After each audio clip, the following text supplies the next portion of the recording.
श्रियःपति मयि स्थितो मदङ्गेषु स्वतन्त्रो व्याप्तवान् हरिः स विष्णुश्चास्वतन्त्रं मां स्वेच्छया वर्तयत्यजः स्वात्मनस्तस्य पूजास्युः मनोवाक्कायवृत्तयः ममैताः इति कर्तारम् उद्देश्यं च हरिं स्मरेत्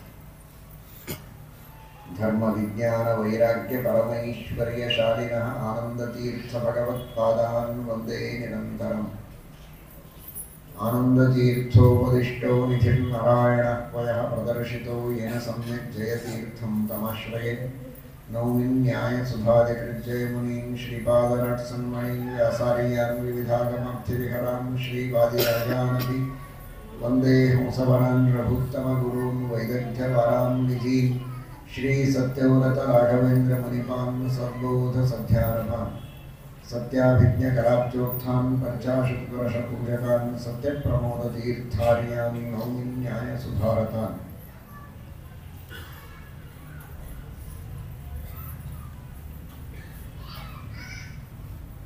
ಶ್ರೀಮದಾನಂದತೀರ್ಥ ಭಗವತ್ಪಾದಾಚಾರ್ಯರ ದಿವ್ಯವಾದ ಭವ್ಯವಾದ ಸಿದ್ಧಾಂತಗಳ ದೊಡ್ಡದಾದಂತಹ ಸಾಗರ, ಅದರಲ್ಲಿ ಅನೇಕ ಮಣಿಗಳಿವೆ, ಪ್ರಮೇಯ ರತ್ನಗಳಿವೆ, ಮಣಿಗಳಿವೆ. ಅವುಗಳನ್ನು ಎಣಿಸುವುದು ಕಷ್ಟ, ಹುಡುಕುವುದು ಕಷ್ಟ.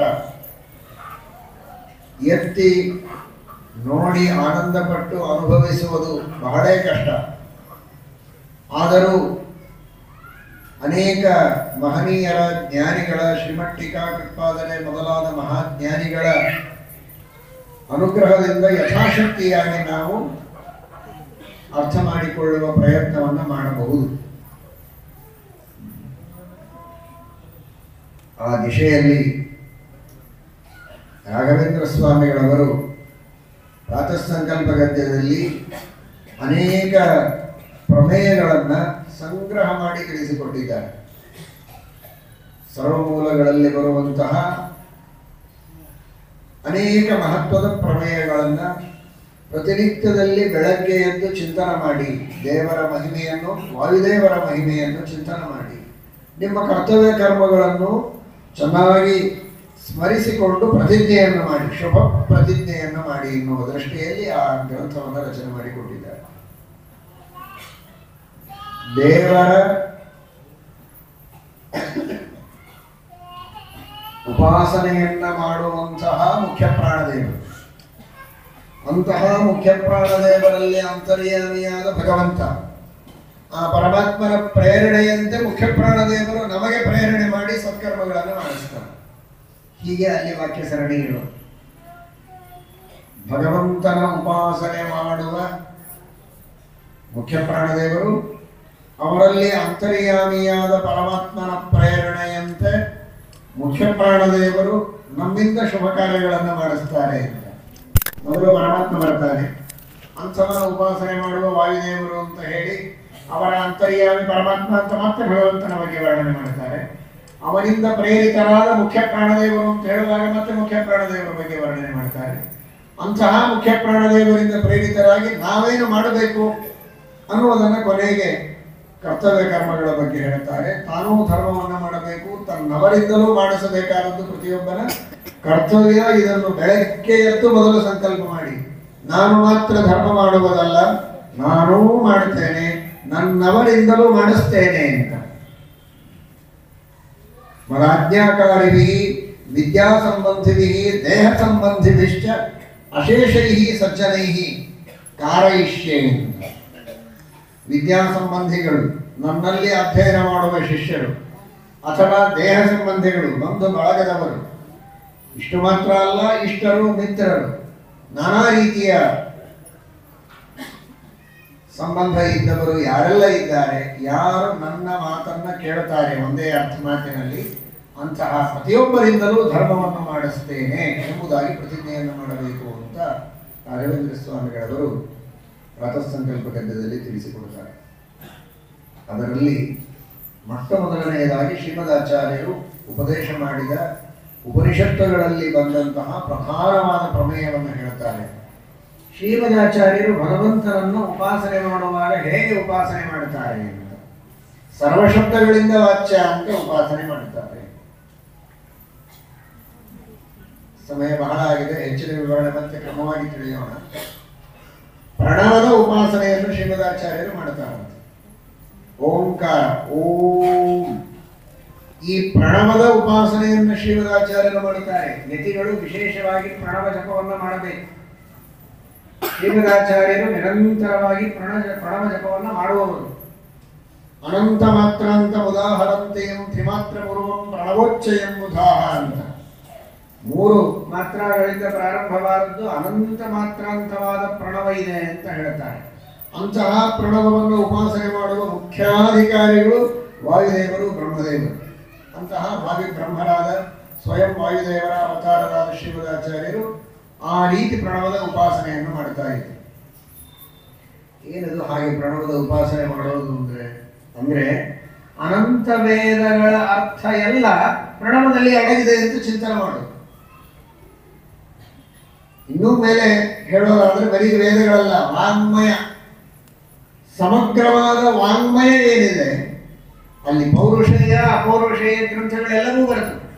ಇತಿಹಾಸ, ಮಹಾಭಾರತ, ರಾಮಾಯಣಗಳು, ಎಲ್ಲ ಪುರಾಣಗಳು, ಪಂಚರಾತ್ರ ಇತಿಹಾಸದೊಳಗೂ ವಿಶೇಷವಾಗಿ ಭಗವದ್ಗೀತೆ, ವಿಷ್ಣು ಸಹಸ್ರನಾಮ, ಈ ಕಡೆಗೆ ಸಮಗ್ರ ವೇದಗಳು, ಅನಂತ ವೇದಗಳು, ಸಂಹಿತೆಗಳು, ಬ್ರಾಹ್ಮಣ, ಆರಣ್ಯಕ, ಉಪನಿಷತ್ತು, ಅದರೊಳಗೆ ಬರುವ ಉಪನಿಷತ್ ಭಾಗ ಎಲ್ಲವೂ ಕೂಡ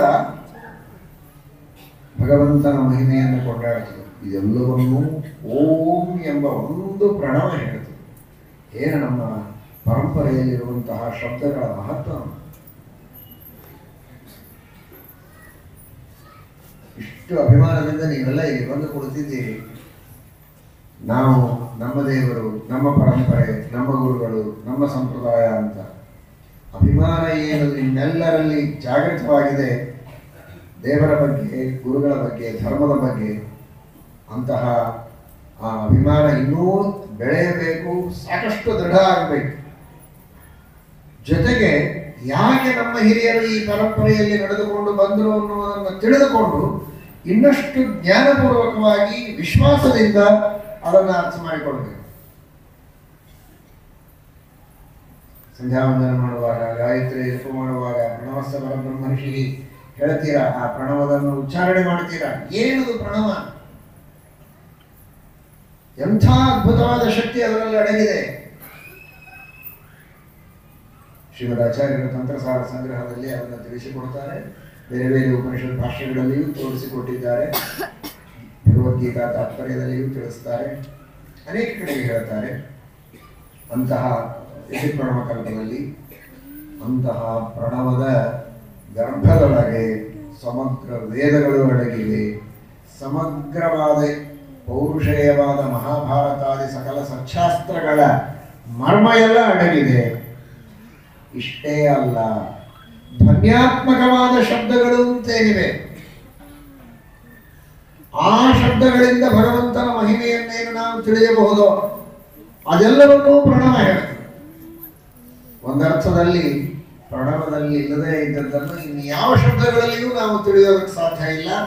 ಆ ರೀತಿ ವರ್ಣಾತ್ಮಕ ಶಬ್ದಗಳು ಹಾಗೂ ಧ್ವನ್ಯಾತ್ಮಕ ಶಬ್ದಗಳಿಂದ ಏನೆಲ್ಲ ನಾವು ತಿಳಿಯಬಹುದೋ ಅದೆಲ್ಲವನ್ನೂ ಪ್ರಣವದಿಂದ ತಿಳಿಯಬಹುದು. ಇಷ್ಟು ಅನುಸಂಧಾನದಿಂದ ಪ್ರಣವದ ಜಪ ಮಾಡುತ್ತಾರೆ ಶ್ರೀಮದಾಚಾರ್ಯರು, ನಮ್ಮ ಗುರುಗಳಾದ ಶ್ರೀಮದಾನಂದ ತೀರ್ಥ ಭಗವತ್ಪಾದಾಚಾರ್ಯರು.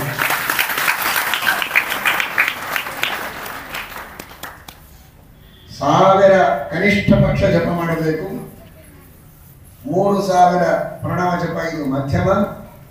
ತಿಸ್ರಹಸ್ರ ಪರೋಯಸ್ತು ಸ ಉತ್ತಮ ಜಪ ಸ್ಮೃತ. 3000ಕ್ಕಿಂತಲೂ ಹೆಚ್ಚು ಮಾಡಿದರೆ ಅದು ಉತ್ತಮ ಪಕ್ಷ ಅಂತ ಹೇಳ್ತಾರೆ ತಮ್ಮ ಶಿಷ್ಯರಿಗೆ ಶ್ರೀಮದಾಚಾರ್ಯ. ಅವರು ಎಷ್ಟು ಮಾಡ್ತಾ ಇದ್ದಾರೆ ಅಂತ ನಮಗೇನು ಊಹೆ ಮಾಡಲಿಕ್ಕೆ ಸಾಧ್ಯ, ಹೆಚ್ಚು ಮಾಡಲಿಕ್ಕೆ ಆಗೋದಿಲ್ಲ ಅನ್ನುವಂತಹ ಮಾನವರಿಗೆ ಶಿಷ್ಯರಿಗೆ ಹೇಳ್ತಾರೆ ಇಷ್ಟಾದರೂ ಮಾಡಿ. ಅವರು ಜೀವೋತ್ತಮರು, ಮಹಾನುಭಾವರು. ಇದೇ ಪ್ರಾತಃ ಸಂಕಲ್ಪ ಗ್ರಂಥದಲ್ಲಿ ಮುಂದೆ ಬರ್ತದೆ, ಸಂಸಿದ್ಧ ಸಪ್ತ ಕೋಟಿ ಮಹಾಮಂತ್ರಾಣ. 7 ಕೋಟಿ ಮಹಾಮಂತ್ರಗಳ ಜಪವನ್ನು ಮಾಡಿ ಸಿದ್ಧಿ ಮಾಡಿಕೊಂಡ ಮಹಾನುಭಾವರು ಶ್ರೀಮದಾಚಾರ್ಯರು. ಅಂತಹ ಶ್ರೀಮದಾಚಾರ್ಯರು ಪ್ರಣವ ಜಪವನ್ನು ಹೇಗೆ ಮಾಡ್ತಾ ಇರಬಹುದು ಅಂತ ವಿಚಾರ ಮಾಡಿ.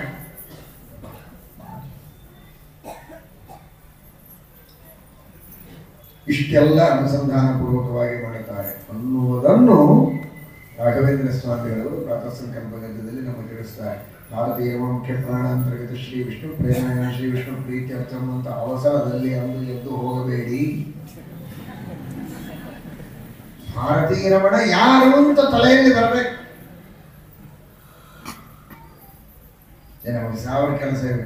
1000 ಅಲ್ಲ, ನೀನು ಚೆನ್ನಾಗಿ ಭಾರತೀಯ ರಮಣರ ಮಹಿಮೆಯನ್ನು ತಿಳಿದು ಸ್ಮರಣೆ ಮಾಡಿ ಹೋಗಿ ಇದ್ರೆ ನಿನ್ನ 1,00,000 ಕೆಲಸಗಳು ಯಶಸ್ವಿ ಆಗ್ತದೆ. 1000 ಕೆಲಸ ತಗೊಂಡು ಅದಿಲ್ಲದೆ ನೀನು ಸುಮ್ಮನೆ ಏನೋ ನಿಮ್ಮ ಹೆಸರನ್ನ ತಗೊಂಡು ನೋಡ್ರಿ ಅಂತ ಅನ್ನೋ ಹಾಗೆ, ಅವರಿಗೆ ಉಪಕಾರ ಮಾಡೀನಿ ಅನ್ನೋ ಹಾಗೆ ಅವರ ಹೆಸರು ತಗೊಂಡ್ರೆ ಅನುಗ್ರಹ ಮಾಡ್ತಾರೆ. ಅವರು ಪರಮ ದಯಾಳುಗಳು. ಅದು ಸಂಕಲ್ಪದಲ್ಲಿ ಬಂದಿದೆ. ಪರಮ ದಯಾಳು, ಕ್ಷಮಾ ಸಮುದ್ರ, ಭಕ್ತವತ್ಸಲ, ಭಕ್ತಾಪರಾಧ ಸಹಿಷ್ಣು. ಕ್ಷಮಾ ಮಾಡುತ್ತಾರೆ, ಅನುಗ್ರಹ ಮಾಡುತ್ತಾರೆ, ಇಲ್ಲ ಅಂತಲ್ಲ. ಆದರೆ ನಾವು ಇನ್ನಷ್ಟು ಭಕ್ತಿಯಿಂದ ಮಾಡಿದರೆ ಅನುಗ್ರಹ ಪಡೆಯಬಹುದು, ಅದರಿಂದ ವಂಚಿತ ಆಗ್ತದೆ. ಅಲ್ಪ ಅನುಗ್ರಹವನ್ನು ಪಡೆಯುವುದಕ್ಕೆ ಸಾಧ್ಯವಾಗ್ತದೆ. ಆದ್ದರಿಂದ ರಾಯರಂತಾರೆ, ಈ ರೀತಿ ನೀವು ವಾಯುದೇವರ ಚಿಂತನೆ ಮಾಡಿ. ವರ್ಣಾತ್ಮಕ ಧ್ವನ್ಯಾತ್ಮಕ ಶಬ್ದಗಳೆಲ್ಲವೂ ಭಗವಂತನ ಮಹಿಮೆಯನ್ನು ಕೊಂಡಾಡುತ್ತವೆ. ಅವೆಲ್ಲವೂ ಕೊನೆಗೆ ಪ್ರಣವದಲ್ಲಿ ಸೇರುತ್ತವೆ ಅಂತ. ಪ್ರಣವದಲ್ಲಿ ಸೇರುವ ಬಗೆ ಅದು ಶ್ರೀಮದಾಚಾರ್ಯರು ಮಾಡುವ ಉಪಾಸನದ ರೀತಿ, ಅದು ಅವರಿಗೆ ಗೋಚರವಾಗುವಂತಹದ್ದು ಬಹಳ ದೊಡ್ಡದು. ಮೊದಲು ಧ್ವನ್ಯಾತ್ಮಕ ಶಬ್ದಗಳು ದೇವರ ಮಹಿಮೆಯನ್ನು ಹೇಗೆ ಕೊಂಡಾಡುತ್ತವೆ ಅಂತ ಒಂದು ಸ್ವಲ್ಪ ಇವತ್ತು ತಿಳಿಯುವ ಪ್ರಯತ್ನ ಮಾಡೋಣ. ಶ್ರೀಮದಾಚಾರ್ಯರು ತೋರಿಸುವಂತಹ ರೀತಿ. ಶ್ರೀಮದಾನಂದ ತೀರ್ಥ ಭಗವತ್ಪಾದಾಚಾರ್ಯರು ಐತರೇಯ ಉಪನಿಷತ್ತಿನ ಭಾಷ್ಯದಲ್ಲಿ ಹೇಳ್ತಾರೆ, ನೀವೆಲ್ಲ ಬೇರೆ ಬೇರೆ ಪ್ರಸಂಗಗಳಲ್ಲಿ ಅಲ್ಲಲ್ಲಿ ಸಮುದ್ರಕ್ಕೆ ಹೋಗಿರ್ತೀರಿ. ಈಗೆಲ್ಲ ಹೋಗೋದು ಬೇಕಾಗಿಲ್ಲ, ಕೂತಲ್ಲೇ ಮನೆಯಲ್ಲಿ ನೋಡ್ತೀವಿ. ಆಗಾಗ ಸಮುದ್ರಗಳನ್ನು ನೋಡ್ತಾ ಇರ್ತೀವಿ ಚಿತ್ರಗಳಲ್ಲಿ. ಒಂದು ಕಾಲಕ್ಕೆ ಮನೆಯಲ್ಲಿ ಕೂತು ನೋಡ್ತಿದ್ರಿ, ಈಗಂತೂ ಕೈಯಾಗೆ ನೋಡ್ತೀವಿ. ಎಲ್ಲಾನು ಬರ್ತದೆ, ಸಮುದ್ರನೂ ಬರ್ತದೆ, ಪರ್ವತನೂ ಬರ್ತದೆ, ಎಲ್ಲಾನು ಬರ್ತದೆ. ಮತ್ತೆ ನೀವೇನು ಭಾಳ ದೊಡ್ಡವರಾಗಿ ತಿಳ್ಕೊಬೇಡ, ನೀವು ಇದ್ದಂಗೆ ಇರ್ತೀರಿ. ಮತ್ತೆ ಕೈಯೊಳಗೆಲ್ಲ ಬರ್ತಿರ್ತೀವಿ. ನಾವು ಎಷ್ಟಿದ್ದೀವಿ ಅಷ್ಟೇ ಇರ್ತೀವಿ. ಆದರೆ ನಮ್ಮ ಅನುಸಂಧಾನ ಬೆಳೆಸಿಕೊಂಡ್ರೆ ನಾವು ದೊಡ್ಡವರಾಗುವುದಕ್ಕೆ ಸಾಧ್ಯ. ಶ್ರೀಮದಾಚಾರ್ಯರು ಅಹಂಕಾರೇಣ ಸದೈವಾಬ್ಧಿ ಸರ್ವಾಭಿಭವ ಶಕ್ತಿತಾಂ. ಸಮುದ್ರದ ಏನು ಧ್ವನಿ ಇದೆ, ಆ ಧ್ವನಿ ನಿಜವಾಗಿ ಧ್ವನಿಗೆ ಒಂದು ಅರ್ಥ ಅಂತ ಇರೋದಿಲ್ಲ, ವರ್ಣಗಳಿಗೆ ಅರ್ಥ ಇಲ್ಲ. ವರ್ಣಗಳ ಸಮುದಾಯ ರೂಪವಾದ ಪದ, ಅದಕ್ಕೆ ಅರ್ಥ ಅಂತ ಇದೆ. ಬರೀ ಧ್ವನಿಗೆ ಏನು ಅರ್ಥ ಇರೋದಿಲ್ಲ. ಆದರೆ ಶ್ರೀಮದ್ ಟೀಕಾ ಪ್ರತಿಪಾದಕರು ಕರ್ಮನಿರ್ಣಯ ಟೀಕಾ ಗ್ರಂಥದಲ್ಲಿ ಹೇಳ್ತಾರೆ, ನಾದೋ ನಾಮ ವರ್ಣ ಮಂತ್ರಶಾಸ್ತ್ರೇ ಪ್ರಸಿದ್ಧ. ನಾದ ಅಂತ ಒಂದು ವರ್ಣ ಇದೆ. ಆ ವರ್ಣದ ಅಭಿವ್ಯಕ್ತಿಯನ್ನು ಮಾಡುತ್ತವೆ ಕೆಲವು ಧ್ವನಿಗಳು. ಆ ವರ್ಣದಿಂದ ಅರ್ಥ ಬರ್ತದೆ. ಧ್ವನಿ ಆ ವರ್ಣಗಳಿಗೆ ಅಭಿವ್ಯಂಜಕ, ಆ ವರ್ಣದಿಂದ ಅರ್ಥ ತಗೋತಾರೆ. ಈ ಎಲ್ಲ ವರ್ಣಗಳನ್ನ ಧ್ವನಿಯಿಂದ ನಾವು ಅಭಿವ್ಯಕ್ತ ಮಾಡಿದರೆ ನಮಗೆ ಗೊತ್ತಾಗತ್ತೆ, ಪರಿಚಯ ಇದೆ. ನಮ್ಮ ನಿಮ್ಮೆಲ್ಲರ ಪರಿಚಯಕ್ಕೆ ಇರುವ ವರ್ಣಗಳು ಕೆಲವು. ಆದರೆ ನಾದ ಎಂಬಂತಹ ಒಂದು ವಿಶಿಷ್ಟವಾದ ವರ್ಣ, ಮಂತ್ರಶಾಸ್ತ್ರದಲ್ಲಿ ಪ್ರಸಿದ್ಧವಾದ ವರ್ಣ, ಅದು ಸಾಮಾನ್ಯರಿಗೆ ಪ್ರಸಿದ್ಧ ಇಲ್ಲದಿದ್ದರೂ ಕೂಡ ಶಾಸ್ತ್ರದಲ್ಲಿ ಪ್ರಸಿದ್ಧವಾದದ್ದು. ಮಂತ್ರಶಾಸ್ತ್ರದಲ್ಲಿ ಪ್ರಸಿದ್ಧವಾದ ಆ ನಾದ ಎಂಬಂತಹ ವರ್ಣವನ್ನ ಈ ಎಲ್ಲ ಧ್ವನಿಗಳು ಅಭಿವ್ಯಕ್ತ ಮಾಡ್ತವೆ. ಈಗ ನೋಡಿ, ನಾವು ಮಾತಾಡ್ತಾ ಇದ್ದೇವೆ ಅಂದ್ರೆ ಏನಿದು ಧ್ವನಿ. ಆ ಧ್ವನಿಯಿಂದ ಅನೇಕ ವರ್ಣಗಳ ಅಭಿವ್ಯಕ್ತಿಯನ್ನು ನಾವು ಮಾಡ್ತಾ ಇದ್ದೇವೆ. ಆ ಕ ಚ ಟ ಎಲ್ಲ ವರ್ಣಗಳ ಅಭಿವ್ಯಕ್ತಿ ಆಗ್ತಾ ಇದೆ. ಅದಕ್ಕೊಂದು ಅರ್ಥ ಕಲ್ಪನೆಯನ್ನು ನೀವು ಅರ್ಥ ಇದೆ, ಅದನ್ನು ನೀವು ಅರ್ಥ ಮಾಡಿಕೊಳ್ತಾ ಇದ್ದೀವಿ. ಹೀಗೆ ಸಮುದ್ರದ ಧ್ವನಿ, ಮೇಘಗಳ ಧ್ವನಿ, ಪಾತ್ರೆಗಳ ಧ್ವನಿ, ಆನೆ ಕೀಳುವ ಶಬ್ದ, ಹಲ್ಲಿ ಲೊಚಗುಟ್ಟುವ ಶಬ್ದ ಅರ್ಥಾತ್ ಧ್ವನಿ, ಇವುಗಳು ಎಲ್ಲದರಿಂದಲೂ ಒಂದು ತರಹದ ವರ್ಣದ ಅಭಿವ್ಯಕ್ತಿ ಆಗ್ತದೆ. ಅದು ನಾದ ಎಂಬ ವರ್ಣ. ಆ ವರ್ಣಗಳಿಗೆ ಬೇರೆ ಬೇರೆ ಅರ್ಥಗಳಿವೆ. ಆ ಅರ್ಥವನ್ನು ಶ್ರೀಮದಾಚಾರ್ಯರು ತಿಳಿಸಿಕೊಡ್ತಾರೆ. ಸಮುದ್ರ ಸಮುದ್ರ ಎರಡು ವರ್ಣಗಳ ಅಭಿವ್ಯಕ್ತಿಯನ್ನು ಮಾಡುತ್ತದೆ ಅಂತ ಹೇಳ್ತಾರೆ. ಒಂದು ಹುಂಕಾರ, ಹುಂ ಎಂಬ ಒಂದು ಪದ ಅಥವಾ ವರ್ಣದ ಅಭಿವ್ಯಕ್ತಿಯನ್ನು ಮಾಡುತ್ತದೆ. ಇನ್ನೊಂದು ಈ ನಾದ ಎಂಬ ವರ್ಣ, ಎರಡರ ಅಭಿವ್ಯಕ್ತಿಯನ್ನು ಮಾಡುತ್ತದೆ ಸಮುದ್ರದ ಧ್ವನಿ. ಏನರ್ಥ ಹೇಳ್ತದೆ ಅಂದರೆ ಎಲ್ಲರನ್ನೂ ಸೋಲಿಸುವ ಶಕ್ತಿ ಪರಮಾತ್ಮನಲ್ಲಿದೆ ಅಂತ. ಆ ಸಮುದ್ರವನ್ನು ನೋಡಿದ್ರೇನೇ ಒಂದು ಅದ್ಭುತ ಅಂತ ಕಾಣಿಸ್ತದೆ. ಬೇರೆ ಬೇರೆ ಸಮುದ್ರಗಳಿಗೆ ಗೋವಾಕ್ಕೆ ಹೋಗಿರ್ಬೋದು, ಕೆಲವರು ಚೆನ್ನೈಗೆ ಹೋಗಿರ್ಬೋದು, ಮುಂಬೈಗೆ ಹೋಗಿರ್ಬೋದು, ಬೇರೆ ಬೇರೆ ಕಡೆಗೆ ಅಥವಾ ತೀರ್ಥಯಾತ್ರೆಗೆ ಹೋದಾಗ ಅಲ್ಲಲ್ಲಿ ಉಡುಪಿ ಸಮುದ್ರ ನೋಡಿರ್ಬೋದು, ದ್ವಾರಕಾದಲ್ಲಿ, ಬೇರೆ ಬೇರೆ ಕಡೆಗೆ ರಾಮೇಶ್ವರದಲ್ಲಿ. ಸುಮ್ಮನೆ ನೋಡೋದು ಯಾಕೆ ಬರೋದಲ್ಲ, ಒಂದು ಕ್ಷಣ ಮಾಡೋದು ಬೇಡ, ಮತ್ತೆ ಬೇಗ ಮೋಕ್ಷಕ್ಕೆ ಹೋಗ್ಬಿಟ್ರೆ ಕಷ್ಟ, ಮತ್ತೆ ಮುಂದಿನ ಕೆಲಸ ಎಲ್ಲ ಬಹಳ ಇದೆ ನಿಮಗೆ. ಒಂದು ಕ್ಷಣ ದೇವರ ಸ್ಮರಣೆ ಮಾಡಿ. ಈ ದಿವಸ ಎಂಥ ಸಮುದ್ರ, ಈ ಸಮುದ್ರದ ಸೃಷ್ಟಿ ಮಾಡಿದವನು ದೇವರು. ಇಷ್ಟು ನೀರು ತುಂಬಿ ಇರುವಂತೆ ಭಗವಂತ ಮಾಡಿದ್ದಾನೆ. ಇದೇ ನೀರನ್ನ ಮೇಲೆ ಎವಾಪರೇಟ್ ಮಾಡಿ, ಇಂಥ ಉಪ್ಪು ನೀರು ಆದರೆ ಎವಾಪರೇಟ್ ಆದಾಗ ಶುದ್ಧವಾಗಿ ಮೇಘದಲ್ಲಿ ಬಂದು ನಮ್ಮೆಲ್ಲರಿಗೆ ಮಳೆಯ ರೂಪದಲ್ಲಿ ಸಿಗೋ ಹಾಗೆ ಮಾಡಿ ಆ ಜಲಚಕ್ರವನ್ನ ಇಂದಿಗೂ ಪರಮಾತ್ಮ ಮೇಂಟೈನ್ ಮಾಡಿ ನಮ್ಮೆಲ್ಲರ ಹೊಟ್ಟೆ ತುಂಬ ನೀರು ಕೊಟ್ಟು ಅನ್ನ ಕೊಟ್ಟು ಬದುಕಿಸಿದ್ದಾನಲ್ಲ. ಆ ಭಗವಂತನ ಉಪಕಾರ ಎಷ್ಟು ಅದ್ಭುತ ಅಂತ ಒಂದು ಸಲ ಕಣ್ಣು ಮುಚ್ಚಿ ರಾಮೇಶ್ವರದಲ್ಲಿಯೋ ಅಥವಾ ಜನಾರ್ದನದಲ್ಲಿಯೋ ಹೊರಕಳಕ್ಕೆ ಹೋದಾಗೋ ನೀವು ಸ್ನಾನ ಮಾಡದೆ ಬಂದ್ರೆ ಪರವಾಗಿಲ್ಲ, ಇಷ್ಟು ಅನುಸಂಧಾನ ಮಾಡಿ ಬನ್ನಿ, ನಿಮ್ಮ ಯಾತ್ರೆ ಸಾರ್ಥಕವಾಗ್ತದೆ. ನೀವು 1000 ಸಲ ಮುಳುಗಿ ಹಾಕಿಯೂ ದೇವರ ಸ್ಮರಣೆ ಮಾಡದೆ ಬಂದ್ರೆ ಪೂರ್ಣ ವ್ಯರ್ಥ. ಸ್ನಾನ ಮಾಡಬೇಡಿ ಎನ್ನುವುದರೊಳಗೆ ತಾತ್ಪರ್ಯ ಅಲ್ಲ, ಮಾಡುವಾಗ ಈ ಅನುಸಖಂವಾಯುಮಗ್ನಿಂ ಸಲಿಲಂ ಮಹೀಂಚ ಜ್ಯೋತಿಂಷಿ ಸತ್ವಾನಿ ದಿಶೋದ್ರುಮಾದೀಂ ಸರಿತ್ ಸಮುದ್ರಾಂಶ್ಚ ಹರೇಶರೀರಂ ಯತ್ಕಿಂಚ ಭೂತಂ ಪ್ರಣಮೇದನನ್ಯಂ. ಜಯಂತಿಯರು ಉಪದೇಶ ಮಾಡುವಂತಹ ಮಾತು. ಕಂಡದ್ದೆಲ್ಲ ಕಮಲನಾಭನ ಮೂರ್ತಿ. ನದಿಯೇ ಆಗಲಿ, ಸಮುದ್ರವೇ ಆಗಲಿ, ಪರ್ವತವೇ ಆಗಲಿ, ಭೂಮಿಯೇ ಆಗಲಿ, ಆಕಾಶವೇ ಆಗಲಿ, ಗಿಡ ಮರಗಳೇ ಆಗಿರ್ಬೋದು, ಏನನ್ನು ನೋಡಿದರೂ ಇದು ಭಗವಂತನ ಸೃಷ್ಟಿ ಅಂತ. ಏನೋ ಅಂಕುಡೊಂಕಾಗಿ ಬರೆದಿರ್ತದೆ. ನಿಮ್ಮದೇ ಚಿತ್ರ ನಿಮ್ಮ ಮಗ ಬರೆದಿರ್ತಾನೆ. ಹಾನಿ ಮಾಡಿ ಹೇಳಿದ್ರು ನಾನು ಅಂತ ನಿಮಗೆ ವಿಶ್ವಾಸ ಬರುವುದಿಲ್ಲ. ಅಂಥ ಬರೀ ಇರ್ತದೆ ಚಿತ್ರ. ನಿಮ್ಮ ಚಿತ್ರ ಅಂತ ಹೇಳ್ತಿರ್ತಾನೆ, ನಮಗಾದ್ರೂ ನಮ್ಮ ಚಿತ್ರ ಅಂತ ನಮಗೆ ಅನಿಸಿದ್ರು. ಯಾವಾಗಲೂ ನಮ್ಮ ಚಿತ್ರ ಬರೆದಿದ್ರೆ ಬೇಕಾದ್ರೆ ಮಾಡ್ಕೋಬೇಕು. ಆದರೆ ಆ ಪರಿಸ್ಥಿತಿ ಇಷ್ಟಿದ್ರೂ ಕೂಡ ನೀನು ಎಷ್ಟು ಸಂತೋಷದಿಂದ ನಮ್ಮ ಮಗ ಬರೆದ ಚಿತ್ರ, ಯಾರು ಇದು ನಂದೇ ಚಿತ್ರ ಅಂತ ಹೇಳ್ಕೋತೀರಿ. ನೋಡಿದವ್ರಿಗೂ ಅದು ವಿಶ್ವಾಸ ಬರುವುದಿಲ್ಲ. ಆದರೆ ಅಷ್ಟು ಸಂತೋಷ, ಯಾಕಂದ್ರೆ ಪ್ರೀತಿ. ನಮ್ಮ ಮಗ ಬರೆದಾನೆ ಅಂತೆಲ್ಲ ಮುಂದೆ ಹೇಳ್ಕೊಂಡು ಓಡಾಡ್ತೀರಿ. ಅಂಥದ್ದು ದೇವರು ಮಾಡಿದಂತಹ ಈ ಸೃಷ್ಟಿ, ದೇವರು ಮಾಡಿದ ಗಿಡ, ದೇವರು ಮಾಡಿದ ಶರೀರ, ದೇವರು ಮಾಡಿದಂತಹ ನದಿ, ಸಮುದ್ರ, ನಿಮ್ಮಪ್ಪ ಅಲ್ವಾ ದೇವರು? ನಿಮಗೆ ಸೃಷ್ಟಿ ಮಾಡಿದ ದೇವರು ನಿಮ್ಮಪ್ಪ, ನಿಮ್ಮ ತಂದೆ, ನಿಮ್ಮ ತಾಯಿ, ಬಂಧು ಬಳಗ, ಸರ್ವಸ್ವ ಅಂತ ಹೇಳ್ಕೊಳ್ತೀರಲ್ಲ, ಇದ್ದದ್ದು ಸತ್ಯ. ಅದು ಅಂಥ ದೇವರು ಮಾಡಿದ ಚಿತ್ರ ಅಲ್ಲ ಇದು, ವಿಚಿತ್ರವಾದ ಸೃಷ್ಟಿ. ಅಂತಹ ಸೃಷ್ಟಿಯನ್ನ ಕಣ್ತುಂಬ ನೋಡಿ, ಇದು ನಮ್ಮ ದೇವರ ಕಲೆ, ಇದು ನಮ್ಮ ದೇವರ ಅದ್ಭುತವಾದ ಬುದ್ಧಿ, ಇದು ಅವನ ಸಾಮರ್ಥ್ಯ, ಇದು ಅವನ ಶಕ್ತಿ, ಇದು ಅವನ ಕಾರುಣ್ಯ ಅಂತ ಒಂದೆರಡು ಕ್ಷಣ ಸ್ಮರಣೆ ಮಾಡುವುದಕ್ಕೆ ನಮಗೆ ಸಮಯ ಇಲ್ಲ ಅಂದ್ರೆ ಎಂತಹ ವಂಚನೆ, ಎಂತಹ ಕೃತಜ್ಞತೆ. ಅದನ್ನು ಸ್ಮರಿಸಿ ಅಂತಾರೆ. ಯತ್ಕಿಂಚ ಭೂತಂ ಪ್ರಣವೇದನನ್ಯಂ. ಇದು ಕೇವಲ ಭಗವಂತನ ಅಧೀನ.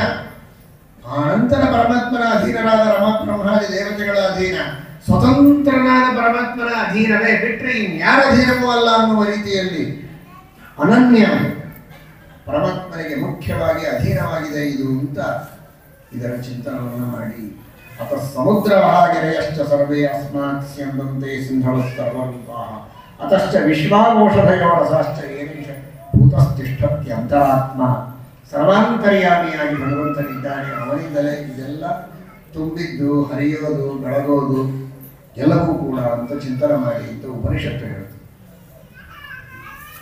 ಆ ರೀತಿ ಆ ಸಮುದ್ರದ ಅದರ ಅಗಾಧತೆ, ಅದರ ವಿಸ್ತಾರ, ಅದರೊಳಗಿರುವ ರತ್ನಗಳು, ಅದರೊಳಗಿರುವ ಜಲಚರ ಪ್ರಾಣಿಗಳು, ಅದರ ವೈವಿಧ್ಯ, ಅವುಗಳಿಗೆಲ್ಲ ಅಲ್ಲಿ ಹೊಟ್ಟೆ ತುಂಬ ಆಹಾರ ಕಲ್ಪಿಸಿಕೊಡುವ ರೀತಿ, ತಲ್ಲಣಿಸಿದರು ಕಂಡ್ಯ ತಾಳುಮನವೇ. ಒಂದು ಸಣ್ಣ ಇರುವೆಗೂ ದೇವರು ಆಹಾರ ಕಲ್ಪಿಸಿದ್ದಾರೆ. ಒಂದೇ ಸಕ್ಕರೆ ಸಾಕೋದಕ್ಕೆ ಒಂದು ಚಾತುರ್ಮಾಸ್ಯ ಮಾಡ್ತಿದ್ರು, ಅದನ್ನ ಇಟ್ಕೊಂಡು ನೆಕ್ಕಿ ನೆಕ್ಕಿ ನೆಕ್ಕಿ ನೆಕ್ಕಿ. ಆದರೆ ಆನೆಗೆ ಒಂದು ಟನ್ನಿನಷ್ಟು ಆಹಾರ ಬೇಕು. ಆನೆಯೂ ಉಪವಾಸ ಇಲ್ಲ ಇವತ್ತು ಜಗತ್ತಿನಲ್ಲಿ, ಮಾನವನೂ ಉಪವಾಸ ಇಲ್ಲ. 4 ಆನೆಗಳು ತಿನ್ನುವಷ್ಟು ಆಹಾರವನ್ನು ದೊಡ್ಡ ದೊಡ್ಡ ತಿಮಿಂಗಲಗಳು ದಿನಕ್ಕೂ ಒಳಗೆ ನುಗ್ತವೆ. ಅವಕ್ಕೂ ಆಹಾರ ಕೊಡ್ತಾ ಇಲ್ಲ ಸಮುದ್ರದಲ್ಲಿ. ತಿಮಿಂಗಿಲ ಗಿಲ ಅಂತ ಇವೆ, ತಗ್ಗಿರೋ ಪೆಸ್ತಿ ಸಾಗರೆ. ತಿಮಿಂಗಿಲ ಗಿಲ ಗಿಲ ಗಿಲಗಳಿಗೆ ಏನು ಗಿಲ ಗಿಲ ಗಿಲ ಅಂದ್ರೆ ನುಂಗೋದು ಅಂತ ಅರ್ಥ. ತಿಮಿ ಅಂದ್ರೆ ಮೀನ, ಮೀನನ್ನ ನುಂಗುವ ದೊಡ್ಡ ದೊಡ್ಡ ಮೀನುಗಳಿಗೆ ತಿಮಿಂಗಿಲ ಅಂತ, ಮೀನುಗಳನ್ನು ನುಂಗ್ತವೆ ಅಂತ. ಅದನ್ನು ನುಂಗುವುದು ತಿಮಿಂಗಿಲ ಗಿಲ, ಅದನ್ನೂ ನುಂಗುವುದು ತಿಮಿಂಗಿಲ ಗಿಲ ಗಿಲ. ಇಂಥವುಗಳೆಲ್ಲ ಇವೆ ಸಮುದ್ರದೊಳಗೆ. ಇನ್ನೂ ನಾನಾ ವಿಧವಾದ ಪ್ರಾಣಿಗಳೆಲ್ಲ ಇವೆ. ಅವುಗಳೆಲ್ಲದಕ್ಕೂ ಹೊಟ್ಟೆ ತುಂಬ ಆಹಾರ ಇದೆ. ಅದಕ್ಕೆ ನೀನು ಹೇಗೆ ಇಲ್ಲಿ ಕುಳಿತೆಲ್ಲ ಹೇಳ್ತೇನೆ ಅಂತ, ಅವು ಬದುಕಿವೆ ಅಲ್ಲ, ಇಲ್ಲಾಂದ್ರೆ ಹೇಗೆ ಬದುಕ್ತಾ ಇತ್ತು? ಬದುಕಿವೆ ಅಂದರೆ ಅದಕ್ಕೆ ದೇವರ ಆಹಾರ ಕಲ್ಪಿಸಿದ್ದಾನೆ ಅಂತ ಅರ್ಥ. ಇಷ್ಟೆಲ್ಲ ಆಹಾರ ಕಲ್ಪಿಸಿದಂತಹ ದೇವರು ನಮ್ಮನ್ನ ಉಪವಾಸ ಹಾಕೋದಿಲ್ಲ, ರಕ್ಷಣೆ ಮಾಡಿಯೇ ಮಾಡ್ತಾನೆ ಎನ್ನುವ ವಿಶ್ವಾಸ ಇಡಿ. ಹುಟ್ಟಿಸದ ದೇವರು ಹುಲ್ಲು ಮೇಯಿಸಲಾರ ಅಂತ. ಆ ರೀತಿ ಭಗವಂತನ ಬಗ್ಗೆ ಚಿಂತನೆ ಮಾಡುವುದು ಒಂದು ಬಗೆ. ಆದರೆ ಶಿವದಾನಂದ ತೀರ್ಥ ಭಗವತ್ಪಾದಾಚಾರ್ಯರು ಇನ್ನೊಂದು ಹೇಳ್ತಾರೆ, ಅದರ ಧ್ವನಿ ಕೇಳಿ. ಹರಕೆ ಹೊಡಿಬೇಡಿ, ಅಲ್ಲಿ ಹೋಗಿ ಏನೇನೋ ನಿಮ್ಮ ಮನೆ ಹರಕೆ ಹೊಡಿಲಿಕ್ಕೆ ಮನೆಯೇ ಇದೆ ಅಲ್ಲ, ಸಮುದ್ರಕ್ಕೆ ಯಾಕೆ ಹೋಗ್ತೀವಿ? ಅಷ್ಟು ದೂರ ತೀರ್ಥಯಾತ್ರೆ ಮಾಡಿ ಸಮುದ್ರಕ್ಕೆ ಹೋಗಿ ಮನೆ ಹರಕೆ ಹೊಡಿಬೇಡಿ, ಅದರ ಹರಕೆ ಕೇಳಿ, ಸಮುದ್ರದ ಹರಕೆ ಕೇಳಿ. ಸಮುದ್ರ ನಿಮ್ಮ ಮನೆಯಲ್ಲಿ ಸಿಗೋದಿಲ್ಲ, ಅಲ್ಲಿ ಸಮುದ್ರದ ಮಾತು ಕೇಳಿ. ಸಮುದ್ರ ಏನು ಹೇಳುತ್ತದೆ?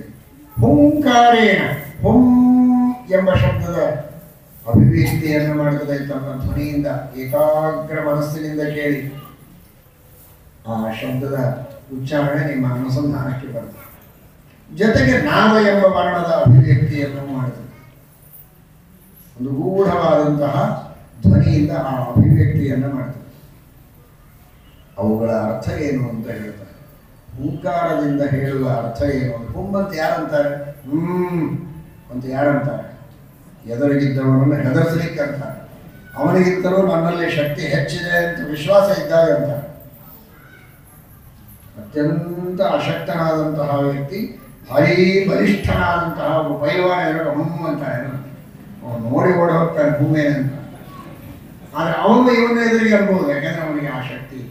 ಯಾರು ಯಾರನ್ನು ಸೋಲಿಸಬಹುದು, ಯಾರನ್ನ ಮೀರಿ ನಿಲ್ಲಬಹುದೋ ಆ ವ್ಯಕ್ತಿ ಧೈರ್ಯದಿಂದ ಹುಂ ಅಂತಾನೆ. ಹುಂಕಾರ ಭೀಮಸೇನ ದೇವರು ಮಾಡ್ತಾ ಇದ್ರು. ಏಕಚಕ್ರ ಮೇಳದಲ್ಲಿದ್ದಾಗ ಭಿಕ್ಷೆ ಬೇಡಿಕೊಂಡು ಬನ್ನಿ ಅಂತ ಕಳಿಸ್ಬೇಕು. ಕುಂತಿ ಕಳಿಸಿದ್ರೆ ಇವರು ಹೋಗ್ತಿದ್ರು, ಬ್ರಾಹ್ಮಣ ವೇಷದಲ್ಲಿದ್ರು ಅನ್ನೋದಕ್ಕೆ ಭಿಕ್ಷೆ ಬೇಡ್ತಾ ಇದ್ರು. ಆದ್ರೆ ಬೇಡೋದಿಗಳ ಸ್ವಭಾವ ಅಲ್ಲ. ಭಿಕ್ಷಾಮಣಶ್ಚ ಹುಂಕಾರವದ್ವೈಶ್ಯತೋಗ್ರಹಿ. ಭಿಕ್ಷೆಯನ್ನು ಬೇಡ್ಕೊಂಬ ಅಂತಂದ್ರೆ ಭಿಕ್ಷಾಂದೇಹಿ ಅಂತಿರ್ಲಿಲ್ಲ ಮಹಾರಾಯರು. ಮನಿ ಎದುರಿಗೆ ಹೋಗಿ ಜೋರಾಗಿ ಹುಮ್ಮಬೇಕು ಭೀಮಸೇನ ದೇವರು. ಅಂದ್ರೆ ಒಳಗಿದ್ದವರು ಗಾಬರಿಯಾಗಿ ಓಡಿ ಬಂದು ಭಿಕ್ಷೆ ಆಗಬೇಕು, ಹೆದರಿಸ್ತಾ ಇದ್ರು. ನಾವು ಕ್ಷತ್ರಿಯರು, ಜೊತೆಗೆ ಶುದ್ಧ ಭಾಗವತ ಧರ್ಮದೊಳಗಿದ್ದವರು. ಯಾರಿಗೂ ಬೇಡಬಾರದು ಅಂತ ಅವರ ಸಂಕಲ್ಪ. ಅದಕ್ಕಾಗಿ ಬೇಡತಾ ಇರಲಿಲ್ಲ, ಬರೀ ಹುಂಕಾರ ಮಾಡಿದ್ರು. ಅದೇನು ಹೇಳುತ್ತದೆ ಅಂದರೆ, ಎದುರಿಗಿದ್ದ ವ್ಯಕ್ತಿಯನ್ನು ಮೀರಿರುವ ಶಕ್ತಿ ನನ್ನಲ್ಲಿದೆ, ಅವನನ್ನು ಸೋಲಿಸುವ ಶಕ್ತಿ ನನ್ನಲ್ಲಿದೆ ಅಂತ ಹೇಳುತ್ತೆ. ಈಗ ಸಮುದ್ರ ಹುಂಕಾರ ಮಾಡುತ್ತೆ ಅಂದರೆ, ಈಗ ನಾವು ಕೇಳಿದ್ದೇವೆ ಸಮುದ್ರದೊಳಗೆ ದೇವರಿದ್ದಾನೆ ಅಂತ. ಆ ಸಮುದ್ರದೊಳಗೆ ಅಂತರ್ಯಾಮಿಯಾದ ಸಮುದ್ರಿಕ್ತನಾದ ಪರಮಾತ್ಮ ಇದ್ದಾನೆ. ಆ ಭಗವಂತ ಧ್ವನಿ ಮಾಡ್ತಾನೆ ಹುಮ್ ಅಂತ. ಏನ್ ಹೇಳ್ತಾನೆ ಅಂದ್ರೆ, ನೀವು ಯಾರೇ ಬನ್ನಿ, ನಿಮ್ಮೆಲ್ಲರನ್ನೂ ಸೋಲಿಸುವ ಶಕ್ತಿ ನನ್ನಲ್ಲಿದೆ. ನಾನು ಹೇಳಿದಷ್ಟು ಕೇಳಿಕೊಂಡು ವಿಹಿತ ಕರ್ಮಗಳನ್ನು ಮಾಡಿ ಧರ್ಮ ಮಾರ್ಗದಲ್ಲಿದ್ದು ಉತ್ತಮವಾದ ಸಾಧನೆಯನ್ನು ಮಾಡಿಕೊಳ್ಳಿ. ನಾನು ಶ್ರೀಮಂತ ಅನ್ನುವ ಸೊಕ್ಕು ಬೇಡ, ನಾನು ಒಳ್ಳೆ ವಾಗ್ಮಿ ಸೊಕ್ಕು ಬೇಡ, ನಾನು ಬಹಳ ಉದಾರ, ನಾನು ಬಹಳ ಬುದ್ಧಿವಂತ, ನಾನು ದೊಡ್ಡ ಅಧಿಕಾರಿ, ರಾಜ, ಮಂತ್ರಿ, ಯಾವ ಸೊಕ್ಕು ನಿಮಗೆ ಬೇಡ. ಸರ್ವಾಭಿಭವ ಶಕ್ತಿ ತಾನ್, ನೀವು ಏನೇ ಇದ್ರೂ ನಿಮ್ಮನ್ನು ಮೀರಿರುವ ಶಕ್ತಿ ನನ್ನಲ್ಲಿದೆ. ನನ್ನನ್ನು ಮೀರುವವರು ಇನ್ನೂ ಹುಟ್ಟಿಲ್ಲ, ಹುಟ್ಟೋದು ಇಲ್ಲ. ಅತ್ಯಯೋ ಯಸ್ಯ ಕೇನಾಪಿ ನ ಕ್ವಾಪಿ, ನನ್ನ ಅತ್ಯಯವನ್ನ ಅತಿಕ್ರಮಣವನ್ನ ಮಾಡುವಂತಹ ವ್ಯಕ್ತಿ ಹಿಂದಾಗಿಲ್ಲ, ಈಗಿಲ್ಲ, ಮುಂದೆ ಬರೋದಿಲ್ಲ. ಆದರೆ ನಾನು ಮಾತ್ರ ಹಿಂದೆ ಇದ್ದವರನ್ನು, ಈಗ ಇದ್ದವರನ್ನು, ಮುಂದೆ ಬರುವವರನ್ನು ಮೀರಿದ್ದೇನೆ. ಎಲ್ಲರನ್ನೂ ಮೀರುವ ಶಕ್ತಿ ನನ್ನಲ್ಲಿದೆ ಅನ್ನುವುದನ್ನ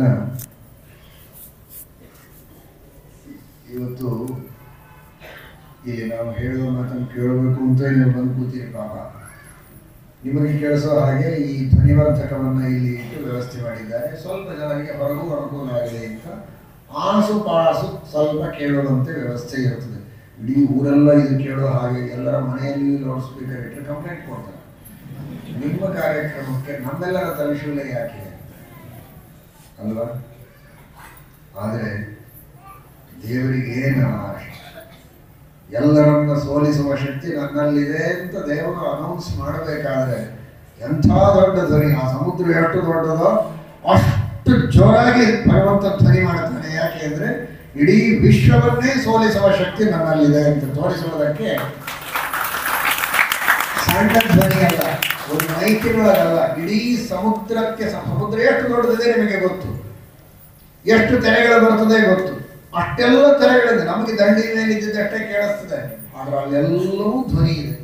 ಆ ಇಡೀ ಸಮುದ್ರದ ಅಂತಹ ದೊಡ್ಡದಾದ ಹುಂಕಾರದ ಧ್ವನಿಯಿಂದ ದೇವರು ತೋರಿಸುವುದೇನು ಅಂದ್ರೆ ಅಷ್ಟು ದೊಡ್ಡದಾದಂತಹ ಶಕ್ತಿ ನನ್ನಲ್ಲಿದೆ.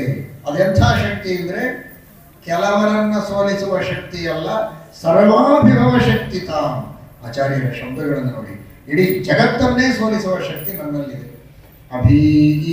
ಅಭೀಮೇಕಮೇಕೋ ಅಸ್ಮಿ ನಿಶ್ಯಾಳಭಿ ದ್ವಾಕಿಮುತ್ರಯಃ ಕರಂತಿ ಖಲೇನ ಪರಶಾನ್ ಪ್ರತೀಹಂ ವಿಭೂರಿ ಕಿಮ್ಮ ಆನಿಂದಂತಿ ಶತ್ರವೋ ಇಂದ್ರಾಹ.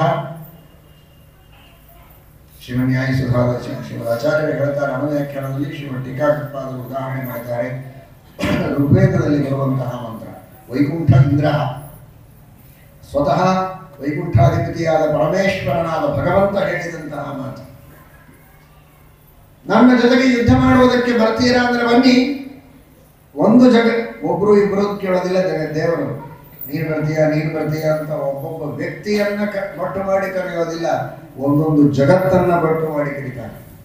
ಇಡೀ ಜಗತ್ತಿನಲ್ಲಿರುವಂತಹ ಜನರೆಲ್ಲ ಒಗ್ಗಟ್ಟಾಗಿ ಸೇರಿ ಒಂದು ಜಗತ್ತು ಬರ್ತದೆ ಅಂದ್ರೆ ಬರಲಿ, 2 ಬರಲಿ, 3 ಬರಲಿ ಅಂತಾರೆ. ಇಡೀ ಜಗತ್ತಿಗೆ ಆಮಂತ್ರಣ ಕೊಡ್ತಾನೆ, ಆಹ್ವಾನ ಕೊಡ್ತಾನೆ ಯುದ್ಧಕ್ಕೆ. ಇಡೀ ಜಗತ್ತು ಒಟ್ಟಾಗಿ ಬರಲಿ, 1 ಬರಲಿ, 2 ಬರಲಿ, 3 ಬರಲಿ, ಇದರರ್ಥ ಅನಂತ ಜಗತ್ತುಗಳು ಬರಲಿ. ಅವರೆಲ್ಲರನ್ನ ಒರಳಿನಲ್ಲಿ ಧಾನ್ಯವನ್ನ ಕೊಟ್ಟಿ ಪುಡಿ ಮಾಡಿದಂತೆ ಪುಡಿ ಮಾಡಿ ಹಾಕ್ತೇನೆ. ಯಾರು ನನ್ನ ದ್ರೋಹ ಮಾಡ್ತಾರೆ, ನಿಂದೆ ಮಾಡ್ತಾರೆ, ಧೈರ್ಯದಿಂದ ನೋಡಿಕೊಳ್ತೇನೆ ಅಂತ ವೇದದಲ್ಲಿ ಪರಮಾತ್ಮ ಗರ್ಜನೆಯನ್ನು ಮಾಡ್ತಾನೆ. ಕಿಮ್ಮಾನಿಂದಂತಿ ಶತ್ರವ ಅನಿಂದ್ರ. ಯಾಕೆ ಈ ಅಶಕ್ತ ಕೋಳೆಗಳು, ಅನಿಂದ್ರರು, ಅಪಹಾತರು, ಸರ್ವೋತ್ತಮನಾದ ಸರ್ವಶಕ್ತನಾದ ನನ್ನ ದ್ರೋಹ ಮಾಡಿ ವಿನಾಕಾರಣ ನರಕದಲ್ಲಿ ತಮಸ್ಸಿನಲ್ಲಿ ದುಃಖಪಟ್ಟು ಹಾಳಾಗಿ ಹೋಗ್ತಾರೆ? ಯಾಕೆ ವಿರೋಧ ಮಾಡ್ತಾರೆ? ಎಲ್ಲರನ್ನ ಮೆಟ್ಟಿ ನಿಲ್ತೇನೆ ನಾನು ಅಂತ ತನ್ನ ಅದ್ಭುತವಾದ ಪರಾಕ್ರಮವನ್ನು ಪರಮಾತ್ಮ ಹೇಳಿಕೊಡ್ತಾನೆ. ಇದು ಆ ಹುಂ ವೇದ ಮಂತ್ರಗಳಲ್ಲಿ ಏನನ್ನ ಪರಮಾತ್ಮ ಹೇಳಿದ್ದಾನೆ. ಇನ್ನು ಅನೇಕ ಪ್ರಮಾಣ ವಚನಗಳಲ್ಲಿ ಆ ಭಗವಂತನ ದಿವ್ಯವಾದ ಮಹಿಮೆಯನ್ನು ನಾವು ಕೇಳುತ್ತೇವೆ. ಭಗವದ್ಗೀತೆಯಲ್ಲಿ ಆ ವಿಶ್ವರೂಪದ ದರ್ಶನ ಮಾಡಿಸಿದಾಗ ಅರ್ಜುನನಿಗೆ ಯಾವುದನ್ನು ಪರಮಾತ್ಮ ಸಾಕ್ಷಾತ್ಕಾರ ಮಾಡಿಸಿಕೊಟ್ಟ, ಅಂತಹ ಅದ್ಭುತವಾದ ಆ ಪರಮಾತ್ಮನ ಶಕ್ತಿ. ಯಾರೇ ಯಾರನ್ನ ಸೋಲಿಸಿದರೂ ದೇವರೇ ಒಳಗಿದ್ದು ಸೋಲಿಸೋದು. ಪಾಂಡವರು ಕೌರವರನ್ನು ಸೋಲಿಸಿದರು ಅನ್ನುವುದು ಕೂಡ ನಿಮಿತ್ತ. ವಾಯುದೇವರು ಜೀವೋತ್ತಮರು, ಭೀಮಸೇನ ದೇವರು ಜೀವೋತ್ತಮರು, ಸತ್ಯ, ಅರ್ಜುನ ಸಾಕ್ಷಾತ್ ಇಂದ್ರಾವತಾರ, ದೇವೇಂದ್ರ ಮಹಾಪರಾಕ್ರಮಿ, ನಮಗಿಂತಲೂ ಎಷ್ಟು ಕೋಟಿ ಕೋಟಿ ಪಟ್ಟು ಉತ್ತಮರಾದವರು. ಇದರೊಳಗೆ ಎರಡು ಮಾತಿಲ್ಲ. ಆದರೆ ದೇವರ ಮುಂದೆ ಅವರು ಯಾರೂ ಸ್ವತಂತ್ರವಲ್ಲ, ಪೂರ್ಣವಾಗಿ ಭಗವಂತನ ಅಧೀನರು. ಯಮಕ ಭಾರತದಲ್ಲಿಯೂ ಶ್ರೀಮದಾಚಾರ್ಯರು ತಿಳಿಸ್ತಾರೆ, ಏನಾದರೂ ಭೀಮಸೇನ ದೇವರು ಗೆದ್ದಿದ್ದಾರೆ ಅಂದರೆ ದೇವರೇ ಒಳಗಿದ್ದು ಗೆಲ್ಲಿಸಿದ್ದು, ಆ ಶಕ್ತಿಯನ್ನು ಕೊಟ್ಟದ್ದು. ಸ್ವಾಭಾವಿಕವಾಗಿ ಅವರಲ್ಲಿ ಆ ಬಲವನ್ನು ದೇವರು ಕೊಟ್ಟಿದ್ದಾನೆ, ಅದಕ್ಕಾಗಿ ಅವರು ಗೆದ್ದಿದ್ದಾರೆ. ಹೀಗಾಗಿ ಸರ್ವಾಭಿಭವ ಶಕ್ತಿ ತಾವನ್ನೋದಕ್ಕೆ ಎರಡರ್ಥ. ಒಂದು ಎಲ್ಲರನ್ನ ಸೋಲಿಸುವ ಶಕ್ತಿ, ಇನ್ನೊಂದು ಎಲ್ಲರೊಳಗೆ ಏನು ಸೋಲಿಸುವ ಶಕ್ತಿ ಅಂತ ಉಂಟೋ ಬೇರೆಯವರಲ್ಲಿ ಅದೆಲ್ಲವೂ ನನ್ನದೇ ಅಂತ ದೇವರು ಹೇಳ್ತಾರೆ. ಹಾವನ್ನ ಮುಂಗಲಿ ಹೊಡೆಯುತ್ತೆ ಅಂದ್ರೆ ಆ ಮುಂಗಲಿಯಲ್ಲಿ ಹಾವನ್ನ ಸೋಲಿಸುವ ಶಕ್ತಿ ಅದನ್ನು ನಾನು ಕೊಟ್ಟೆ. ಪಾಂಡವರು ಕೌರವರನ್ನು ಸೋಲಿಸಿದರು ಅಂದ್ರೆ ಒಳಗಿದ್ದು ಸೋಲಿಸಿದ್ದೆ ನಾನು. ನೀವೆಲ್ಲ ಮಹಾಪರಾಕ್ರಮಿಗಳು, ನಿಮಗಿಂತಲೂ ದುರ್ಬಲರಾದವರನ್ನು ಜಗಳದಲ್ಲಿ ಕುಸ್ತಿಯಲ್ಲಿ ಸೋಲಿಸ್ತೀರಾ ಅಂದರೆ ಅದು ದೇವರು ಕೊಟ್ಟ ಶಕ್ತಿ. ಒಂದು ಇಲಿಯನ್ನ ಬೆಕ್ಕು ಸೋಲಿಸ್ತದೆ ಅಂದ್ರೆ ಆ ಬೆಕ್ಕಿನಲ್ಲಿಯೂ ಭಗವಂತ ಇದ್ದಾನೆ, ಅವನೇ ಸೋಲಿಸು. ಈ ರೀತಿ ಸರ್ವಾಭಿಭವ ಶಕ್ತಿತ ಅದು ಪರಮಾತ್ಮನಲ್ಲಿದೆ. ಅದನ್ನು ಆ ಸಮುದ್ರ ತೋರಿಸಿಕೊಡುತ್ತೆ. ಹುಂ ಎಂಬಂತಹ ತನ್ನ ಹುಂಕಾರದಿಂದ ಸಮುದ್ರ ತೋರಿಸಿ. ಇದೆಲ್ಲವೂ ಒಂದು ಉದಾಹರಣೆ ಕೊಟ್ಟಿದ್ದಾರೆ ನಮ್ಮಂಥವರಿಗೆ ಅರ್ಥ ಆಗಲಿಕ್ಕೆ ಶ್ರೀಮದಾಚಾರ್ಯರು. ಹೀಗೆ ಎಷ್ಟು ಧ್ವನಿಗಳಿವೆ ಪ್ರಪಂಚದೊಳಗೆ, ಆ ಎಲ್ಲ ಧ್ವನಿಗಳಿಂದ ಬೇರೆ ಬೇರೆ ಅರ್ಥಗಳೆಲ್ಲ ಏನೇನು ಬರುತ್ತೋ ಅದೆಲ್ಲವನ್ನೂ ಶ್ರೀಮದಾಚಾರ್ಯರು ಚಿಂತನೆ ಮಾಡ್ತಾರೆ. ಪ್ರಣವ ಜಪ ಮಾಡುವಾಗಲೂ ಕೂಡ ಓಂ ಅಂತ ಹೇಳುವಾಗ ಅವರ ತಲೆಯಲ್ಲಿ ಎಷ್ಟೆಲ್ಲ ಅನುಸಂಧಾನ ಬರ್ತದೆ ಅಂದರೆ ಇದೆಲ್ಲ ಬರ್ತದೆ. ಅದನ್ನು ನಾವು ಊಹಿಸಿಕೊಳ್ಳೋದಕ್ಕೆ ಆಗೋದಿಲ್ಲ, ಆದರೆ ಬಹಳ ಮಾಡ್ತಾರೆ ಅಂತ ಇಷ್ಟನೇ ತಿಳಿಯಬಹುದು. ನಾವು ತಕ್ಕ ಮಟ್ಟಿಗೆ ಉಪಾಸನೆ ಮಾಡಲಿಕ್ಕಾಗದಿದ್ದರೂ ಸ್ಮರಣೆಯನ್ನಾದರೂ ಮಾಡಬೇಕು. ಆಗಾಗ ಆ ಭಗವಂತ ಎಲ್ಲರನ್ನ ಮೀರಿದವ, ಎಲ್ಲರನ್ನ ಸೋಲಿಸುವ ಶಕ್ತಿ ಇದ್ದವ. ಇದನ್ನು ಸಮುದ್ರದ ಧ್ವನಿ ನಮಗೆ ಸೂಚನೆ ಮಾಡುತ್ತದೆ. ಇದನ್ನು ತಿಳಿಯೋದರಿಂದ ನಮಗೊಂದು ಧೈರ್ಯ, ಒಂದು ಭರವಸೆ. ಏನು ಭರವಸೆ? ನಾವು ಯಾವ ದೇವರನ್ನು ನಂಬಿದ್ದೇವೋ ಆ ದೇವರನ್ನೇ ಗಟ್ಟಿಯಾಗಿ ನಂಬಿದರೆ ನಮಗಿನ್ಯಾರ ಭಯವೂ ಇಲ್ಲ, ಯಾರ ಭಯವೂ ಇಲ್ಲ. ಯಾಕೆ ಅಂದರೆ ಎಲ್ಲರನ್ನೂ ಸೋಲಿಸುವಂತಹ ದೇವರನ್ನು ನಾವು ಕಾಲ ಹಿಡಿದಿದ್ದೇವಲ್ಲ, ಅಂತಹ ದೇವರಿಗೆ ನಾವು ಶರಣ ಹೋದ್ಮೇಲೆ ಯಾರಿಗೆ ಯಾಕೆ ಹೆದರಬೇಕು ಅಂತ. ಸ್ಥಾನೇ ಋಷಿಕೇಶ ತವ ಪ್ರಕೀರ್ತ್ಯ ಜಗತ್ಪ್ರಹೃಷ್ಯತ್ಯನುರಜ್ಯತೆ ಚ ರಕ್ಷಾಂಸಿ ಭೀತಾನಿ ದಿಶೋ ದ್ರವಂತಿ ಸರ್ವೇ ನಮಸ್ಯಂತಿ ಚ ಸಿದ್ಧ ಸಂಘಾಃ. ಅರ್ಜುನ ಹೇಳ್ತಾನೆ ಕೃಷ್ಣನಿಗೆ ವಿಶ್ವರೂಪದ ದರ್ಶನ ಮಾಡಿದಾಗ, ಪರಮಾತ್ಮ ಏನು ನಿನ್ನ ಮಹಿಮೆ, ಇದು ಸ್ಥಾನೇ ಪರಮ ಸತ್ಯವಾದ, ನಿನ್ನ ನಾಮೋಚ್ಚಾರಣೆ ಮಾಡಿದರೆ ಸಾಕು ಎಲ್ಲ ಭೂತ ಪ್ರೇತ ಪಿಶಾಚಾದಿ ಬಾಧೆಗಳು, ರಾಕ್ಷಸರು, ದುಷ್ಟರು, ಅಸುರರು, ದೈತ್ಯರು ಎಲ್ಲರೂ ನಶಿಸಿ ಹೋಗ್ತಾರೆ ಅಂತ. ಹರಿಸ್ಮೃತಿ ಸರ್ವ ವಿಪತ್ತು ವಿಮೋಕ್ಷೆ, ದೇವರ ಸ್ಮರಣೆ ಮಾಡಿದರೆ ಸಾಕು ಎಲ್ಲ ವಿಪತ್ತುಗಳ ಪರಿಹಾರವಾಗ್ತದೆ ಅಂತ ಭಾಗವತದಲ್ಲಿ ಬರ್ತದೆ. ಅಷ್ಟಮ ಸ್ಕಂದದಲ್ಲಿ ದೈತ್ಯರನ್ನ ಪರಮಾತ್ಮ ಸೋಲಿಸ್ತಾನೆ. ದೇವತೆಗಳಿಗೂ ದೈತ್ಯರಿಗೂ ಯುದ್ಧ ನಡೆಯುವಾಗ ಮೊದಲು ಎದುರು ಯುದ್ಧ ಮಾಡುತ್ತಾರೆ ದೈತ್ಯರು, ಆಮೇಲೆ ಎದುರು ಯುದ್ಧ ಮಾಡುವುದನ್ನು ಬಿಟ್ಟು ಮಾಯಾಯುದ್ಧವನ್ನು ಮಾಡುವುದಕ್ಕೆ ಪ್ರಾರಂಭ ಮಾಡ್ತಾರೆ. ಇದ್ದಕ್ಕಿದ್ದಾಗೆ ಹುಲಿಗಳು ಬರೋದು, ಸಿಂಹಗಳು ಬರೋದು, ಬೆಂಕಿ ಬೀಳೋದು, ಪರ್ವತಗಳು ಬೀಳೋದು, ಯಾರಿಲ್ಲ ಅಲ್ಲಿ, ಎಲ್ಲ ಮಾಯಾಸೃಷ್ಟಿ. ದೇವತೆಗಳಂದ್ರು ಎದುರಿಗೆ ಬಂದರೆ ನಾವು ಯುದ್ಧ ಮಾಡ್ಬೋದು, ಇವನೇನಪ್ಪ ಇದು ಮಾಯಾ ಸೃಷ್ಟಿ ಮಾಡ್ತಾರಲ್ಲ ಅಂತ. ಹಾಗಾದ್ರೆ ಏನು ಉಪಾಯ ಇದಕ್ಕೆ? ಏನು ಮಾಡಿಲ್ಲ ಅವರು. ಹರಿಸ್ಮೃತಿ ಆಗಲೇ ಬಂದದ್ದು ಈ ಶ್ಲೋಕ. ಅಲ್ಲಿಯೇ ಕೇವಲ ಭಗವಂತನ ಸ್ಮರಣೆ ಮಾಡಿದ್ದಾರಷ್ಟೇ ದೇವತೆಗಳು. ಭಕ್ತಿಯಿಂದ ಸ್ಮರಣೆ ಮಾಡಿದ್ದಕ್ಕೆ ಆ ಎಲ್ಲ ಮಾಯೆಗಳು ನಾಶವಾಗಿ ಹೋಗಿವೆ. ಆಗಲೇ ಭಾಗವತ ಉದ್ಧಾರ ತೆಗೆಯುತ್ತದೆ. ಹರಿಸ್ಮೃತಿ ಸರ್ವ ವಿಪತ್ತು ಮೋಕ್ಷಿ, ಎಲ್ಲ ವಿಪತ್ತುಗಳ ಪರಿಹಾರ ಆಗ್ತದೆ, ದೇವತೆಗಳು ಗೆಲ್ತಾರೆ. ಸರ್ವಾಭಿಭವ ಶಕ್ತಿತ, ಎಲ್ಲರನ್ನ ಗೆಲ್ಲುವಂತಹ ಶಕ್ತಿ.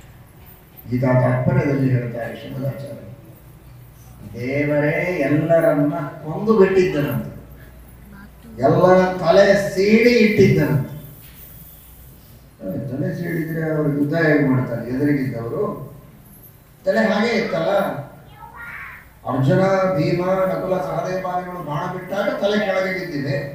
ಮೊದಲೇ ದೇವರು ಹೊಡೆದಿದ್ದ ಅಂತ ಹೇಗೆ ಹೇಳ್ತೀರಿ ಅಂತ ಅದಕ್ಕೆ ಎಷ್ಟು ಚೆನ್ನಾಗಿ ಹೇಳ್ತಾರೆ ಶ್ರೀಮದಾಚಾರ್ಯರು ಅಂದ್ರೆ. ಇಷ್ಟು ಶಿಥಿಲ ಮಾಡಿ ಇಟ್ಟಿದ್ದ ದೇವರು ಅಂದ್ರೆ ಹೆಸರಿಗೆ ಒಂದು ಕಡೆಗೆ ಹೀಗಿತ್ತದು, ಟಚ್ ಮಾಡಿದ್ರೆ ಬಿಡೋ ಹಾಗೆ ಇಟ್ಟಿದ್ದಾರೆ. ಕಾಡು ಗ್ಲಾಸ್ ಹೊಡೆದಿರ್ತಾವ ನೋಡಿ, ಒಂದು ಕಲ್ಲು ಹೊಡೆದ್ರೆ ಕೆಳಗೆ ಬಿದ್ದಿರೋದಿಲ್ಲ, ಅಲ್ಲೇ ಇರ್ತದೆ, ಆದ್ರೆ ಪೂರ್ಣ ಚಿತ್ರ ಆಗಿ ಹೋಗಿರ್ತದೆ. ಸ್ವಲ್ಪ ತಳ್ಳಿದ್ರೆ ಬಿದ್ದುಬಿಡುತ್ತೆ. ಹಾಗೆ ಇಟ್ಟಿದ್ದಂತೆ ಎದುರಿಗಿದ್ದ ಶತ್ರುಗಳ ತಲೆಯನ್ನ, ಮೈಯನ್ನ ಗೀತಾ ತಾತ್ಪರ್ಯದಲ್ಲಿ ಶ್ರೀಮದಾಚಾರ್ಯರು ಹೇಳ್ತಾರೆ ಈ ಮಾತನ್ನು. ಎಲ್ಲರನ್ನ ಸಂಹಾರ ಮಾಡುವ, ಎಲ್ಲರನ್ನು ಸೋಲಿಸುವ, ಎಲ್ಲರನ್ನು ಗೆದ್ದು ನಿಂತ, ಮೆಟ್ಟಿ ನಿಂತ ವ್ಯಕ್ತಿ ಭಗವಂತ. ಅಂಥ ದೇವರು ನಮ್ಮಪ್ಪ, ನಮ್ಮ ದೊರೆ. ನಮಗಿರುವಾಗ ಇನ್ಯಾರ ಭಯ ನಮಗೆ? ಯಾವುದೇ ದುಷ್ಟ ಶಕ್ತಿಗಳಿದ್ದರೂ ದೇವರಿಗೆ ಶರಣ ಹೋಗಿ ದೇವರು ರಕ್ಷಣೆ ಮಾಡ್ತಾನೆ ಎನ್ನುವ ಭರವಸೆಯನ್ನು ನಮ್ಮೆಲ್ಲರಿಗೆ ಇಡೀ ಸಮುದ್ರ ತನ್ನ ಭೋರ್ಗರೆಯುವ ಶಬ್ದದಿಂದ, ಹುಂಕಾರದಿಂದ ನಮಗೆಲ್ಲ ಸಂದೇಶ ಕೊಡುತ್ತದೆ ಅಂತನ್ನುವ, ವಿಶ್ವಕ್ಕೇನೆ ಸಂದೇಶ ಕೊಡುವಂತಹ ವಿಶ್ವದ ಧ್ವನಿಗಳಿಗೆ ವಿಶ್ವತೋಮುಖವಾದ ಅರ್ಥವನ್ನು ಬರೆದ ವಿಶ್ವಗುರುಗಳು ಅಂದ್ರೆ ಶ್ರೀಮದಾನಂದ ತೀರ್ಥರು. ಅದನ್ನು ಆ ರೀತಿಯಲ್ಲಿ ನಾವು ಚಿಂತನೆ ಮಾಡುವ ಪ್ರಯತ್ನವನ್ನು ಮಾಡಬೇಕು ಅನ್ನುವ ಸಂದೇಶವನ್ನ ರಾಯರು ಲೌಕಿಕ, ವೈದಿಕ, ಭೇದ ಭಿನ್ನ, ವರ್ಣಾತ್ಮಕ, ಧ್ವನ್ಯಾತ್ಮಕ, ಅಶೇಷ ಶಬ್ದಾರ್ಥ ಇತ್ಯಾದಿಯಾಗಿ ಶ್ರೀಮದಾಚಾರ್ಯರ ಪ್ರಣವೋಪಾಸನೆಯ ವರ್ಣನೆಯನ್ನ ಮಾಡುವ ಮೂಲಕ ನಮಗೆಲ್ಲ ತಿಳಿಸಿಕೊಟ್ಟಿದ್ದಾರೆ. ಹರಯೇ ನಮಃ. ಶ್ರೀಕೃಷ್ಣ. ಜಗದ್ಗುರು ಶ್ರೀಮನ್ಮಧ್ವಾಚಾರ್ಯ ಮೂಲ ಮಹಾಸಂಸ್ಥಾನಾಧೀಶ್ವರ ಅಭಿನವ ರಘುತ್ತಮ ತೀರ್ಥ ಶ್ರೀ ಸತ್ಯಾತ್ಮ ತೀರ್ಥ ಶ್ರೀಪಾದಂಗಳವರಿಗೆ